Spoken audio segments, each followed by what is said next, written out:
कार्यवाही लगेच तातडीने पूर्ण करण्याचे आदेश या ठिकाणी आपण दिलेले आहेत।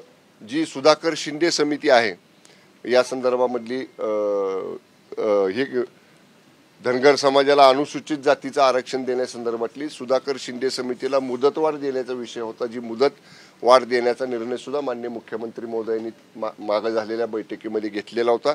त्याप्रमाणे मुदतवाढ देऊन त्या समितीने कामही सुरू केलेलं आहे। सलग 2 दिवस समितीच्या बैठका झाल्या। सकल धनगर समाजाचे जे नेते त्या शिष्टमंडळामध्ये बैठकीत होते त्यांच्याबरोबर सुद्धा सुधाकर शिंदे समितीने चर्चा केलेली आहे आणि तो जो प्रारूप तयार करायचा आहे त्या प्रारूप तयार करण्याचं काम विधी आणि न्याय विभागाच्या सल्ल्याने आणि आवश्यकता लागली तर ॲडव्होकेट जनरल साहेबांचं सुद्धा ओपिनियन त्याच्यामध्ये घेऊन त्या बाबतीत सुद्धा कार्यवाही सुधाकर शिंदे समिती करते आहे। त्याचबरोबर सकल मराठा समाजाच्या मागण्यांच्या संदर्भातला सुद्धा या ठिकाणी आपण चर्चा केली। महत्त्वाचा विषय माननीय मनोजदादांनी जो सांगितला होता की हैदराबाद गॅजेट, सातारा संस्थान गॅजेट आणि मुंबई गॅजेट हे लागू करण्यासाठी त्यांची आग्रहाची भूमिका होती। याच्या बाबतीत जे आपलं मंडळ किंवा जे आपले अधिकारी हैदराबाद गॅजेटच्या संदर्भामध्ये तेलंगणा गव्हर्नमेंटकडे गेलेले होते आणि तिकडून जे दस्तऐवज जे डॉक्युमेंट्स आमच्या अधिकाऱ्यांनी प्राप्त करून आणलेले आहेत त्याच्यावर जस्टिस शिंदे समितीकडे ते सुपूर्द केलेले आहेत।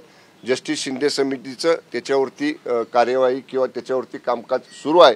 परंतु सोमवारी मंत्रिमंडळाची बैठक संपल्यानंतर मराठा आरक्षण मंत्रिमंडळ उपसमितीचे प्रमुख मान्य चंद्रकांत दादा, मी असं आम्ही तिघ-चौघजण मिळून जे एक मार्गदर्शक मंडळ जस्टिस भोसले, जस्टिस गायकवाड आणि जस्टिस शिंदे साहेबांचं या आरक्षणासंदर्भात नेमलेलं आहे।